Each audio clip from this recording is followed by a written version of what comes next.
रहा है, पर्यायों का ही उत्पाद हो रहा है और पर्याय रूप में ही वो द्रव्यपना बना हुआ है, क्योंकि अभी पूरा द्रव्य नहीं बन गया वो। क्या समझ आ रहा है? द्रव्य तो होगा, उस द्रव्य में और कोई चीजें नहीं होंगी, ये तीनों चीजें होंगी, ये तीनों उसके अंश हो गए। उत्पाद, व्यय और द्रव्यपना, ये तीनों किसके अंश हो गए?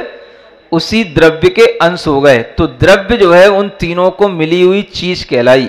एक चीज का नाम द्रव्य नहीं है, केवल द्रव्य पने का नाम द्रव्य नहीं है, उत्पाद पने का नाम द्रव्य नहीं है और व्यय पने का नाम भी द्रव्य नहीं है। हाँ? क्योंकि एक पने का नाम द्रव्य हो जाएगा, जैसे मान लो आपने कहा कि उत्पाद ही द्रव्य है, तब तो फिर जो है द्रव्य का उत्पाद हो गया, तो एक साथ जो उत्पाद होगा उसी को द्रव्य कहोगे, नाश हुआ उसको द्रव्य नहीं कहोगे। तो फिर क्या होगा? फिर द्रव्य जो है हमेशा आपको अनंत उत्पाद की पर्यायों के रूप में दिखाई देगा, तो ये दोष आ जाएगा। अगर हमने नाश को ही केवल द्रव्य माना कि द्रव्य का नाश होता है, तो द्रव्य का नाश हो जाएगा, तो द्रव्य का नाश होने पर उसका कोई उत्पाद नहीं होगा, तो फिर शून्यता आ जाएगी। तो द्रव्य का नाश होने पर सब शून्य हो जाएगा, कोई भी द्रव्य नहीं कहलाएगा। समझ आ रहा? शोरगुल में भी समझना पड़ता है थोड़ा थोड़ा सा वो भी उत्पाद, व्यय, द्रव्य है। नहीं समझ आ रहा है? कोई नई आवाज आई, समझ आ रहा है? उत्पाद हुआ है ना, पुरानी आवाज जो चल रही थी वो थोड़ी सी विनष्ट हो गई, वो उसका व्यय हो गया, और आवाज तो सामान्य रूप से जो चल रही थी, आवाज पना, वो तो चल ही रहा है। कान का विषय तो दोनों बन ही रहा है। समझ आ रहा? हर चीज से समझ सकते हो। आपको तो ठीक है, माइक वाले को समझ में आ रहा है किसी को भी समझ में आ सकता है, इसमें कुछ है ही नहीं है? एक चीज जब उत्पन्न हो रही है तो वह भी पर्याय है, द्रव्य नहीं उत्पन्न हो रहा है। क्या समझ आ रहा है? उत्पन्न क्या हो रहा है? पर्याय ही उत्पन्न हो रही है, पर्याय ही नष्ट हो रही है और पर्याय ही द्रव्यपने में बनी रहती है। द्रव्य नष्ट नहीं होता। अगर द्रव्य नष्ट हो गया तो सब शून्य हो जाएगा। द्रव्य का ही उत्पाद होगा तो द्रव्य ही उत्पन्न होता चला जाएगा, तो फिर द्रव्य अनंत हो जाएगा। समझ आ रहा ना? एक ही द्रव्य जो है अनंत रूप में हो जाएगा, पर्याय अनंत नहीं होगी, फिर द्रव्य अनंत हो जाएगा अगर द्रव्य ही उत्पन्न होता चला गया तो। और द्रव्य ही ध्रुव रह गया तो कोई भी उसमें परिवर्तन नहीं हो पाएगा अगर द्रव्य ध्रुव हो गया तो। क्योंकि परिवर्तन में हमने क्या बताया? एक भाव का अभाव, माने एक चीज का नाश, एक चीज की उत्पत्ति। तो ये तभी होगी जब वो पर्याय में द्रव्यपना मानेंगे। द्रव्य में अगर हमने द्रव्यपना माना कि द्रव्य ध्रुव रहा, तो फिर हम ये कह ही नहीं सकते कि इसमें पर्याय उत्पन्न हुई और ये पर्याय नष्ट हो गई और कोई नई चीज बन गई। समझ आ रहा? द्रव्यपना तभी बनेगा जब हम उसको पर्याय में माने कि पर्याय में ध्रुवपना है, ध्रुवपना है। बीज वृक्ष समझ में आया? नहीं समझ में आया तो अब दूध और दही से समझने की कोशिश करो। क्या समझ आ रहा है? दूध भी एक पर्याय है ना, और दही भी एक पर्याय है। दूध की पर्याय का नाश हुआ, दही की पर्याय का उत्पाद हुआ, लेकिन दुग्धपना, दुग्धता का भाव, उसी दुग्ध जिसे हम गो रस बोलते हैं, रस, ये है किसका? तो ये आम का रस नहीं है। समझ आ रहा है? ये पपीते का रस नहीं है ये किसी और कोई जो क्षीरी वृक्ष होते हैं जिनसे दूध निकलता है उसका रस नहीं है, ये गौ रस है। ये गाय के दूध का ही बना हुआ दही है, तो ये उसका कहलाएगा गोरस। तो गोरस पने का भाव दूध में भी है और दही में भी है, तो वो दूध की पर्याय में भी है, दही की पर्याय में भी है, वो ध्रुव पने का भाव है। समझ आ रहा है? अगर द्रव्य में मान लेंगे हम ध्रुवपना, तब तो फिर उसमें परिवर्तन ही नहीं हो पाएगा।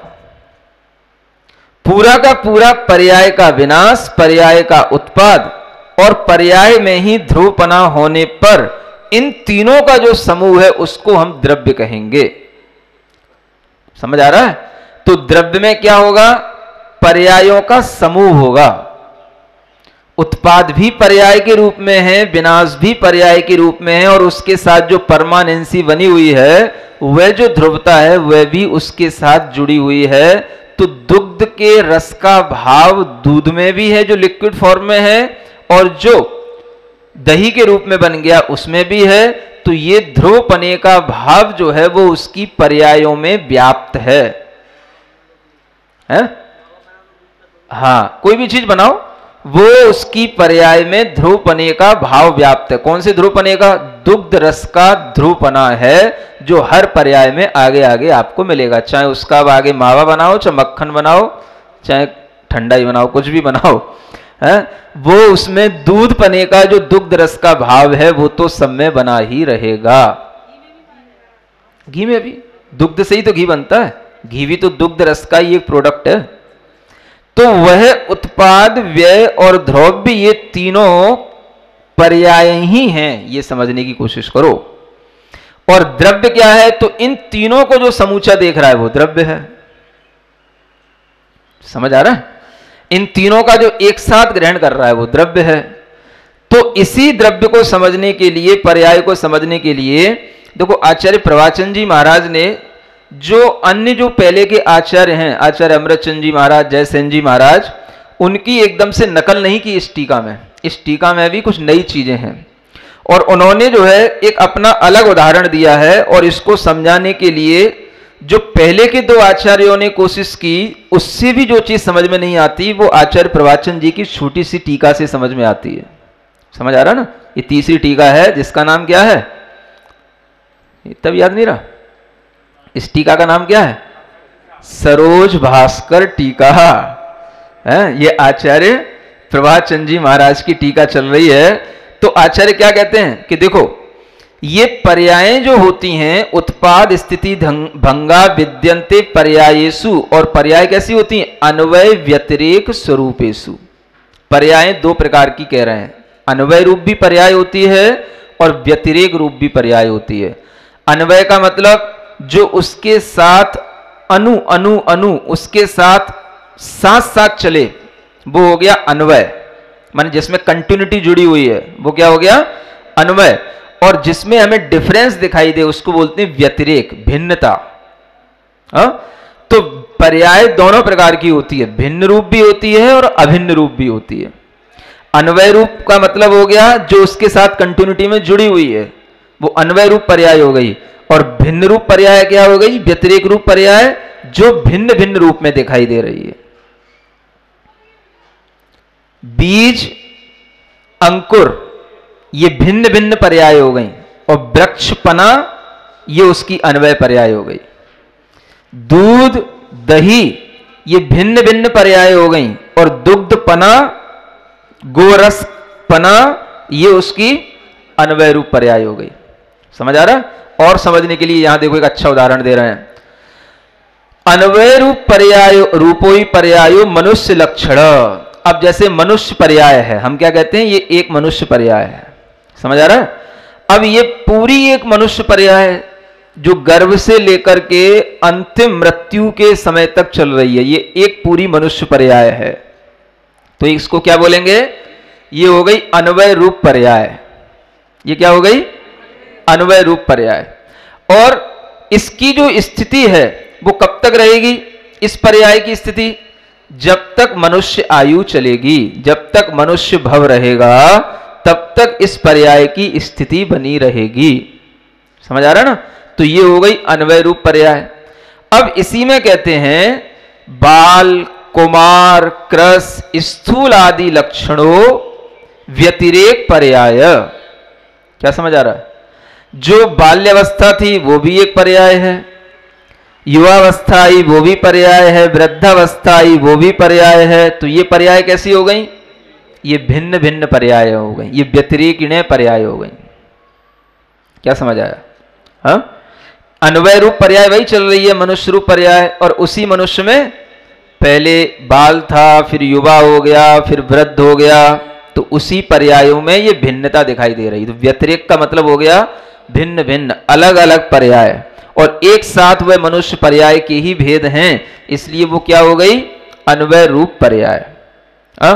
इसी तरीके से कभी मोटा हो जाना, कभी पतला हो जाना, ये भी क्या है? वही मनुष्य था, पहले मोटा था अब पतला हो गया, या पहले पतला था मोटा हो गया, तो क्या हो गया?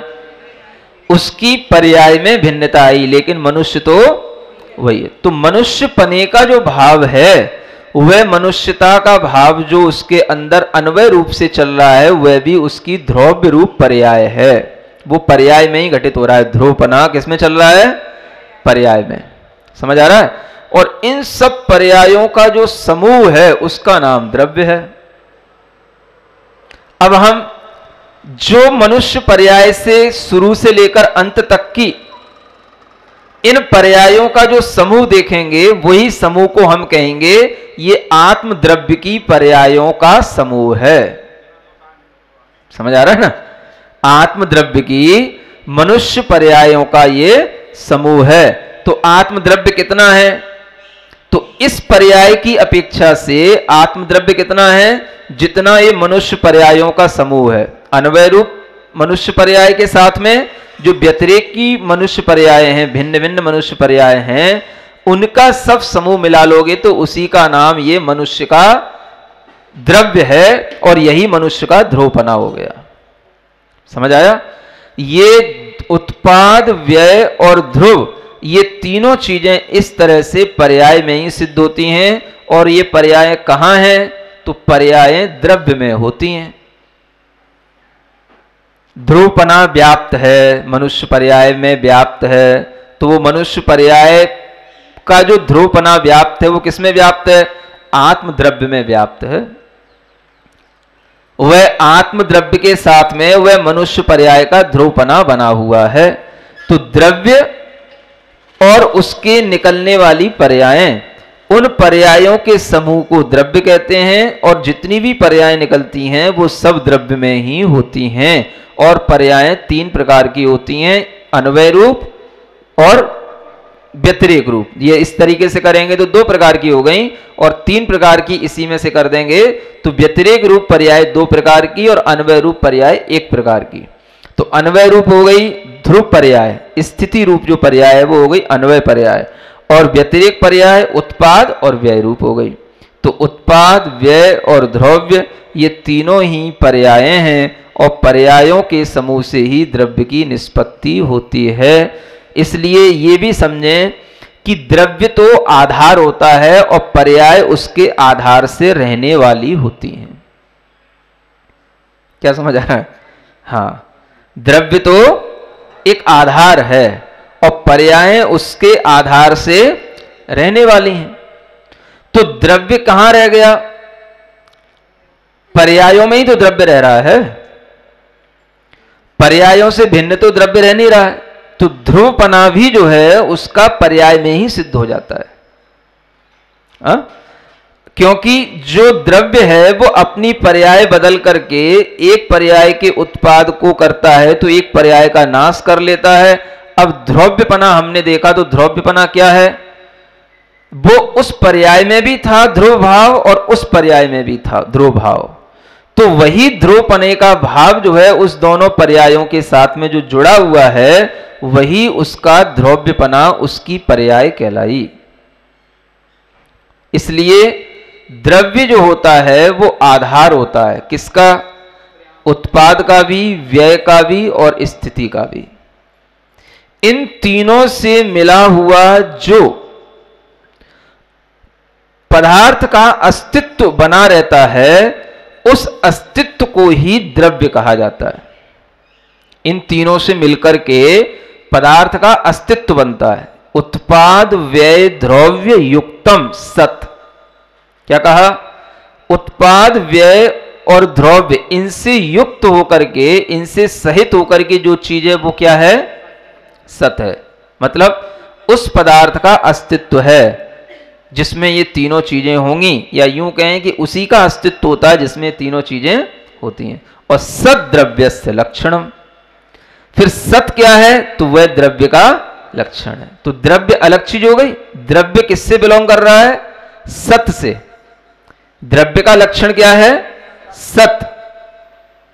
समझ आ रहा है? और सत किसका नाम है? जो उत्पाद व्यय द्रव्य तीन रूप चल रहा हो उसका नाम है सत। तो ऐसे इस चीज की कंटिन्यूटी बनती है। परिभाषा भी इन तीनों की एक साथ इस तरीके से जुड़ी हुई है। और उस परिभाषा को हम ये देखें कि द्रव्य का लक्षण उत्पाद व्यय द्रव्य नहीं है। द्रव्य का लक्षण क्या है? सत है। सत माने अस्तित्व बनाए रखना, अस्तित्व बना रहना, बस यही द्रव्य है। तो अस्तित्व उसका पहली पर्याय में भी था, अगली पर्याय में भी है। बस सब पर्यायों में जो उसका अस्तित्व बना हुआ है यही उस द्रव्य को बता रहा है। ये द्रव्य का लक्षण हो गया। लेकिन वो सत रहेगा कैसे? तो उसमें तीनों चीजें होनी चाहिए, उत्पाद भी, व्यय भी और द्रव्य भी। तो उत्पाद और व्यय तो द्रव्य आपको दिखाई देता है, लेकिन द्रव्य दिखाई नहीं देता है, वो देखना पड़ता है। समझ आ रहा है? हाँ, वो सतरूप अगर बना है वही द्रव्य तो वो था। तो जो हम ये कह रहे हैं कि ये वही द्रव्य है, वही दूध था जो दही बन गया, वही दूध वही दही बन गया। तो जो उसमें हम ये वही जोड़ रहे हैं, ये वही जो है वही उसका द्रव्य भाव है। तो ये द्रव्य द्रव्य में नहीं है, ये द्रव्य पर्याय में है। उस पर्याय में भी है, इस पर्याय में भी है, पर्याय के साथ चल रहा है। समझ आ रहा है? और पर्याय जब तक चलती रहेगी ये ध्रुवपना उसके साथ चलता रहेगा। तो द्रव्य कब तक कहलाएगा? जब तक उसकी सब पर्यायों का समूह इकट्ठा नहीं हो जाएगा तब तक वह द्रव्य कहलाता ही रहेगा, और वो कभी इकट्ठा होने वाला है नहीं। इसलिए द्रव्य के अंदर से पर्याय निकलती रहती हैं, और उन्हीं पर्यायों का जो समूह होता है वह द्रव्य का आधार कहलाता है। द्रव्य का आधार पर्यायों का आधेयपना। समझ आ रहा है? किसके द्वारा क्या चीज निकल रही है, किससे कौन सी चीज की उत्पत्ति हो रही है, आधार क्या? तो आचार्य कहते हैं द्रव्य हमेशा पर्यायों का आधार रहता है, गुणों का भी आधार रहता है। द्रव्य के बिना कभी भी ना पर्याय उत्पन्न होती हैं ना गुण उत्पन्न होते हैं। समझ आ गया? धीरे धीरे आ रहा होगा। हाँ, न्याय में भी अन्वय व्यतिरेक आता है ना, वो भी इसी भाव में होता है। हाँ हाँ, वो भाव थोड़ा सा अलग हो जाता है। यहाँ अन्वय का मतलब है जुड़ा हुआ भाव, और वहाँ पर अन्वय और व्यतिरेक जो होता है वो एक अविनाभावी संबंध के रूप में माना जाता है। जिसका जिसके साथ में अन्वय व्यतिरेक होता है उसका उसके साथ में अविनाभावी संबंध सिद्ध हो जाता है। तो यहां हम अन्वय व्यतिरेक को समझें एक अभेद रूप और एक भेद रूप। इसको क्या समझें? अभेद रूप जिसमें कोई भेद नहीं हो रहा है, और एक भेद रूप। तो अभेद रूप भी पर्याय है और भेद रूप भी पर्याय है, और इन दोनों से मिलकर के एक द्रव्य का हमारे लिए ज्ञान होता है। तो इसलिए द्रव्य के आधार से ये चीजें चलती हैं। तो द्रव्य और उसका द्रव्यपना, इसमें अगर हम अंतर समझेंगे तो हमें द्रव्य भाव समझ में आएगा, है ना? द्रव्य और द्रव्यपना। द्रव्य क्या होगा? द्रव्य तो पर्यायों का समूह हो गया, लेकिन द्रव्यपना जो हो गया वो उसके द्रव्य भाव की ओर हमें ले जाता है। ठीक है ना? तो अभी इतना ही समझना कि ये तीनों क्या हैं? पर्याय हैं, है ना? और इन्हीं से ये द्रव्य की निष्पत्ति बताई जाती है। उसी को यहाँ आचार्य कहते हैं वे ये एक साथ ध्रुवता व्ययता प्रसूति में विलसती रहती विभूति पर्याय द्रव्य भर में सुद्रव्य निश्चित त्रयात्मक ही अतः। इसी बात को और समर्थन करने के लिए आगे गाथा फिर आती है। समवेदम खलु दव्वम संभवठिदिनाश संदिदठेहि एकम्मि चैव समये तम्मा दव्वम खुतत्तदियम तिदयम।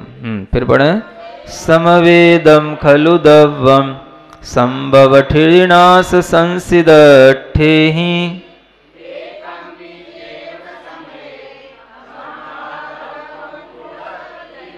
हाँ देखो, और अच्छा स्पष्ट करते हुए फिर कह रहे हैं कि आप इसको समझ लो कि जो संभव ठिदी नाश, संभव माने उत्पत्ति, स्थिति और विनाश, इनसे संसित अर्थ, मतलब ये तीनों चीजें अपने आप में अर्थ कहलाती हैं। ये तीनों चीजें अलग अलग जानने में आती हैं, इसलिए इनको अर्थ कहते हैं। और इन तीनों ही अर्थों के साथ जो निश्चित रूप से एक मेक हो रहा है, संवेद का मतलब क्या होता है? एक मेक हो रहा है। एक मेक होने का मतलब होता है बिल्कुल उसी रूप हो रहा है, तदात्मक जिसका लक्षण होता है, तादात्म्य जिसके साथ संबंध बनता है, उसको कहते हैं एक मेक होना, है ना। जैसे कि अग्नि की उष्णता के साथ में तादात्म्य संबंध रहता है, दूध का उसके अपने पानी के साथ में तादात्म्य संबंध बन जाता है, तरलता के साथ में उसका तादात्म्य संबंध बना रहता है। ऐसे ही प्रत्येक पदार्थ का, द्रव्य का उत्पाद, व्यय और द्रव्य, इन तीनों ही धर्मों के साथ में उसका तादात्म्य संबंध बना रहता है, माने एक मेक पना चलता रहता है। इसलिए समझ नहीं आता कि किसमें क्या हो रहा है। ये तो केवल ज्ञान की बातें हैं, समझ आ रहा है? हाँ, एक समय की पर्याय प्रति समय जो उत्पाद, व्यय, द्रव्य हो रहा है वो कहाँ दिखता है? जब बहुत बड़ी पर्याय का नाश हो जाता है तब तो समझ में आता है, लेकिन छोटी मोटी पर्याय जो नष्ट होती रहती हैं वो कहाँ समझ आती हैं? ये तो हमें केवल ज्ञानी जी बता रहे हैं, इसलिए उनकी बात को हम युक्ति से समझते हैं तो हमारे लिए समझ में आता है कि हाँ ऐसा होता है। समझ आ रहा है? अगर आपको समझने में कठिनाई हो तो जो है बिचकना नहीं, क्या समझा? बिचकना जानते हो?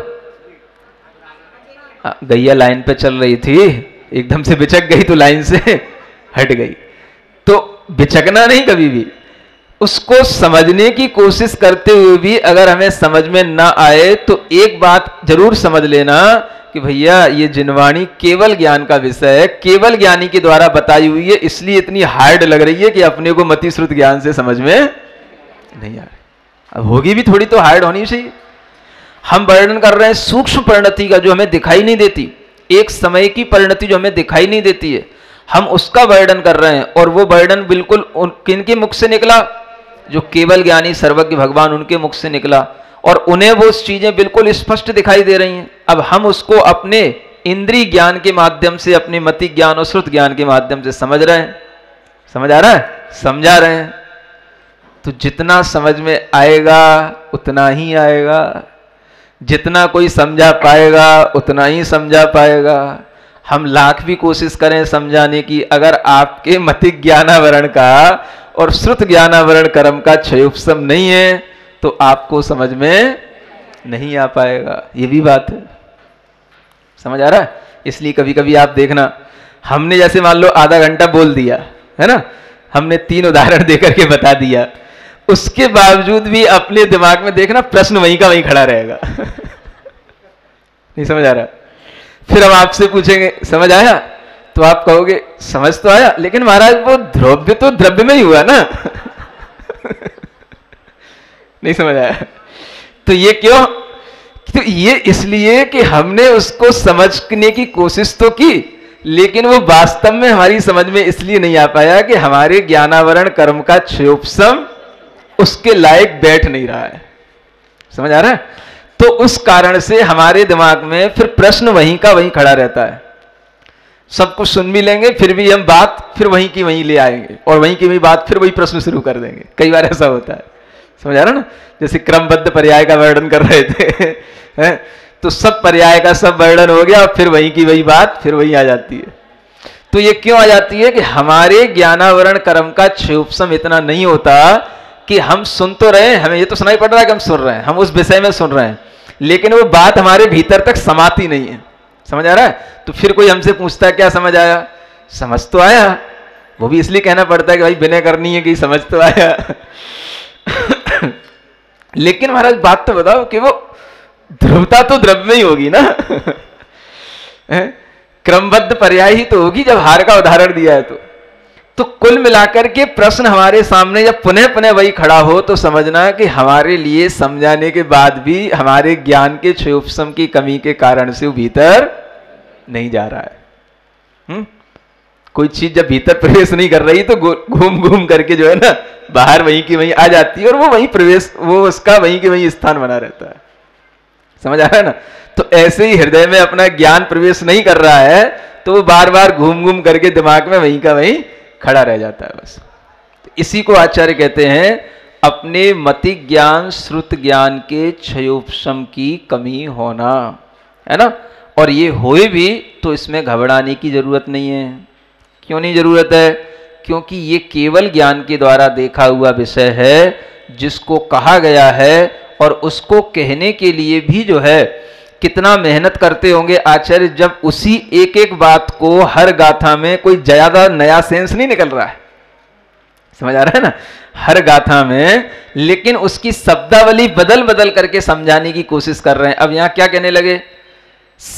यानी उत्पाद व्यय द्रव्य ये तीनों ही अर्थ हैं, है ना।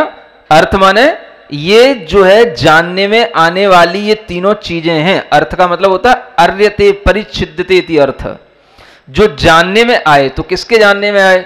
केवल ज्ञानी को जानने में आ रही हैं, इसलिए उसको अर्थ कहा गया है। अपने जानने में नहीं आती हैं। अपन तो आगम ज्ञान से जान रहे हैं, कोशिश कर रहे हैं जानने की। तो ये तीनों अर्थ हैं, माने उत्पाद व्यय द्रव्य ये तीनों उसके साथ जुड़े हुए हैं, समवेत हैं, और इन तीनों से मिला हुआ जो है उसी का नाम द्रव्य है। मतलब ये हुआ कि ऐसा नहीं समझना कि ध्रुव का नाम द्रव्य है। उत्पाद व्यय और द्रव्य तीनों के साथ जो एक में एक होकर चल रहा है उससे जो समवेत है उसका नाम द्रव्य है। और एकम्य चैव समय, और ये तीनों चीजें एक ही समय पर होती हैं। अब ये और बड़ी बात है, इसको समझने की कोशिश करें तो क्या समझ आ रहा है? तीनों चीजें एक ही समय पर होती, एक ही क्षण में तीनों चीजें घटित होंगी, अगले अगले क्षण नहीं। कि जैसे दूध नष्ट पहले हुआ दही बाद में बना तो सब मामला बिगड़ जाएगा।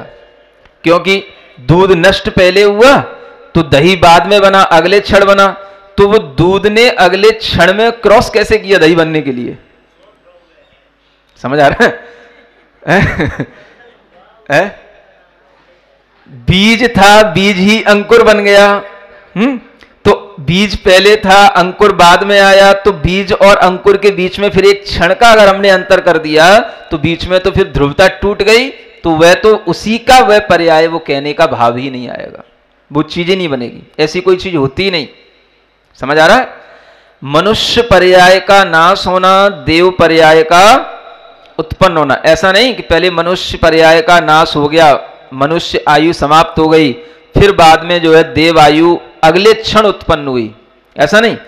जिस क्षण मनुष्य आयु का नाश हुआ उसी क्षण देवायु का उत्पाद हुआ, उसी क्षण देवायु प्रारंभ हो गई। क्या समझ आ रहा है? हाँ, जिस क्षण मनुष्य आयु नष्ट हुई उसी क्षण देवायु उत्पन्न हो गई। क्षण में ही, उसी क्षण, अलग अलग क्षण नहीं, दोनों के एक ही समय में ये चीजें होती हैं। और ध्रुव भाव भी उसके लिए उसी क्षण है, क्योंकि ध्रुव भाव का क्षण अलग हो जाएगा तो उत्पाद और विनाश अलग अलग पड़े दिखाई देंगे। समझ आ रहा है ना? फिर ये मनुष्य था, ये देव बन गया, ये कहा ही नहीं जाएगा कि यही मनुष्य देव बन गया। वो मनुष्य तो अलग पड़ा रह गया, देव अलग हो गया कोई, और ऐसा कुछ हो ही नहीं सकता है। क्योंकि ऐसी कोई नई चीज उत्पन्न ही नहीं हो सकती है जो पहले वाली पर्याय के अभाव में अलग से कोई चीज उत्पन्न हो गई हो। उसको तो असत का उत्पाद कहा गया, माने जो असत है वो होता नहीं। खर विषाणवत, जैसे गधे के सींग नहीं होते हैं, ऐसे ही कभी भी उत्पाद के बिना विनाश नहीं होता और विनाश के बिना उत्पाद नहीं होता। और इसी तरीके से द्रव्य के बिना विनाश नहीं होता, द्रव्य के बिना उत्पाद नहीं होता, उत्पाद विनाश के बिना द्रव्य नहीं होता। तीनों चीजें एक दूसरे के साथ इस तरह से घुली मिली हैं कि त्रयात्मक ये धर्म हर पदार्थ में प्रति समय चलता रहता है, तभी वह वस्तु स्थिर बनी रहती है और परिवर्तित भी बनी रहती है, अन्यथा वस्तु का सद्भाव संभव ही नहीं है। समझ आ रहा है? एक और उदाहरण दिया जाता है उंगली का, सुन रहे हो? आचार्य जयसेन जी महाराज ने भी दिया है टीका में। क्या कहते हैं, जैसे ये उंगली है ना, ये खड़ी है, अब इसको क्या कर दिया, ये टेढ़ी कर दिया। समझ आ रहा है? मतलब अभी उंगली की पर्याय कैसी है, सीधी है। सीधी पर्याय का नाश हुआ, वक्र पर्याय का उत्पाद हो गया, है ना। और ध्रुव पर्याय उसके साथ बनी हुई है। ध्रुव्यपना, उंगली ही तो ध्रुव है, उंगली में ही तो सब कुछ हुआ है। और इस उत्पाद व्यय द्रव्य के साथ जो युक्त है उसका नाम द्रव्य है। क्या सुन रहे हो? इन द्रव्य जो है वही है, उसी द्रव्य में ये तीनों चीजें घटित हुई, तब उसका नाम द्रव्य है। समझ आ रहा है? उंगली की सीधी पर्याय का, अब देखो सीधी पर्याय का विनाश अगले क्षण हो जाए, है ना, पहले सीधी पर्याय तोड़ दो, वक्र पर्याय बाद में उत्पन्न करो, तो कहां दिखेगी वक्र पर्याय, बताओ। जैसे ही वक्र पर्याय आई तो सीधी पर्याय, ऐसा क्या होगा कि सीधी पर्याय पहले नष्ट हुई, वक्र पर्याय बाद में उत्पन्न हुई? साथ ही साथ हो रहा है। समझ आ रहा है ना? साथ ही साथ उत्पन्न हो रहा है। और ध्रुव भी उसके साथ बना हुआ है, क्योंकि वो वही उंगली है। उंगली पना वो उसमें ध्रुव है। अंगुली पना, पना ध्यान रखना, है ना, अंगुलित्व का जो भाव है वो उसमें ध्रुवता के साथ बना हुआ है, वही उंगली का ये ध्रुवपना बना रहा। तो तीनों चीजें एक समय में हुई कि नहीं? फिर वही बात क्लियर तो सब है, वो दिमाग में क्लियर, वो जो है ना वो ठसा हुआ है। नहीं, द्रव्य तो तभी हुई जब वो तीनों के साथ उसकी चीजें चल रही हैं। तीनों के साथ जो परिणमन हम एक साथ देख रहे हैं, उसी परिणमन को जब हम एक साथ देखेंगे तभी द्रव्य कहलाएगा ना वो, क्योंकि एक द्रव्य के ही आधार से हो रहा है। लेकिन द्रव्य के आधार से तीनों चीजें हो रही हैं। अगर मान लो हम इसमें द्रव्यपना पर्याय के रूप में न माने, तो उत्पाद में जो चीज थी, माने उत्पाद के समय पर, जैसे वक्रता के समय पर जो ध्रुवपना आया, तो वह ध्रुवपना इसी उंगली का है, वो कैसे कहा जाएगा? वो विनाश जो है सीधी पर्याय का हुआ, तो उसमें अगर हम ध्रुवपना इसके साथ न माने, तो वो पहले उस पर्याय का विनाश हुआ, ये कैसे कहा जाएगा? वो पर्याय तो निकल गई, जो सीधी पर्याय थी वो तो निकल गई, और वक्र पर्याय में भी वो पर्याय ध्रुवता के साथ बनी है, तभी तो उसमें वही उंगली जो सीधी थी अब टेढ़ी हो गई। इन तीनों से युक्त, इन तीनों का ही धर्म, इन तीनों की एक साथ एक समय पर स्थिति होना, यही उस द्रव्य की अखंडता का सूचक है। तभी वो द्रव्य बना रह सकता है। अगर इन तीन में से एक भी चीज अलग अलग हो गई तो वह द्रव्य नहीं रह पाएगा। कैसे अलग हो गया? अरे तुमने अलग समय, यूं यूं करके अलग समय कर रहे हो, अब हम यहां से खींचे तो और ज्यादा समय बढ़ गया। यूं कैसी बात है, बच्चों ऐसी कर रहे हो? समय तो हमें समझना है ना, हम उसको यूं थोड़ी ना खींच रहे हैं क्या है? जिस समय पर उसकी पूरी सीधी पर्याय का विनाश होकर के वक्र पर्याय उत्पन्न हो गई, तो हमें लग रहा है कि इसमें समय बहुत लग गया, लेकिन समझाने के लिए तो एक समय की चीज कौन सी तुम्हारे पास बताओ, हम जिसमें एक समय दिखाएं। अच्छा बताओ, कोई सी चीज बताओ जिसमें एक समय दिखा पाए। जब एक समय की कुछ में पर्याय दिख ही नहीं सकती है, तो कोई जो चीज सडन इंस्टेंट के साथ घटित हो रही उसी को तो बता पाएंगे ना। हाँ हाँ, हल्का भी है तो भी वक्र ही है, वो कोई बात नहीं। हाँ, कुछ भी कहो, अगर हम उसकी वक्रता को कई समयों में नाप रहे हैं, तो अगर उसमें वक्रता है, आप फिर यूं कह लो, तुम हमें सीधी उंगली खड़ी करके दिखा दो। अच्छा है, तुम सीधी उंगली भी बहुत देर तक खड़ी करके नहीं, उस एक समय भी सीधी उंगली खड़ी नहीं रह सकती, वो भी अभी भी हिल रही, देखो। समझ आ रहा है ना? कितना भी तुम उसको देख लोगे, कर लोगे, तो भी वो एक स्थिति में रह ही नहीं सकती है। नहीं समझ आ रहा है? एक बार क्या हुआ, मुझे इससे एक चीज याद आती, मैं आपको बताऊं। एक बार एक बच्चे ने, मतलब मैं भी तो बच्चे ही था तो एक बार एक मित्र ने क्या किया, बोले आज मैं आपको पेड़ा खिलाऊंगा। पेड़ा जानते ना? हाँ, मिठाई। तो मैंने कहा क्यों, आज क्या हो गया? तो बोले एक शर्त पे खिलाऊंगा, आज मैं आपको पेड़ा खिलाऊंगा, आप पेड़ा खाते जाना और इस उंगली को यूं चलाते जाना, जब उंगली रुकनी नहीं चाहिए, समझ आ रहा है ना। और हम आपको पेड़ा देंगे, जितने पेड़े आप खा लोगे, समझ आ रहा है ना। अगर उंगली रुक गई तो उसके दुगने पेड़े हमें खिलाने पड़ेंगे। हमने कहा भाई ये तो फिर घाटे का सौदा हो जाएगा। तो बोला ऐसी बात नहीं, चलो हम इतना भी मान लेते हैं कि आप 2 पेड़े बस खा लो, ठीक है। अगर आपने 2 पेड़े खा लिए बिना उंगली दबाए, बिना उंगली को रोके हुए, समझ आ रहा है ना, तो वो 2 पेड़े आपके हो गए। और अगर उंगली रुक गई तो फिर हमको 4 खिलाने पड़ेंगे। मैंने कहा इसमें कौन सी बड़ी बात है, नहीं समझ आया है? अब आप करके देखना। समझ आ रहा है ना। वो हाथ सामने रखे था, पेड़े के 2 पेड़े, बोले एक तो मुंह में डाल लिया।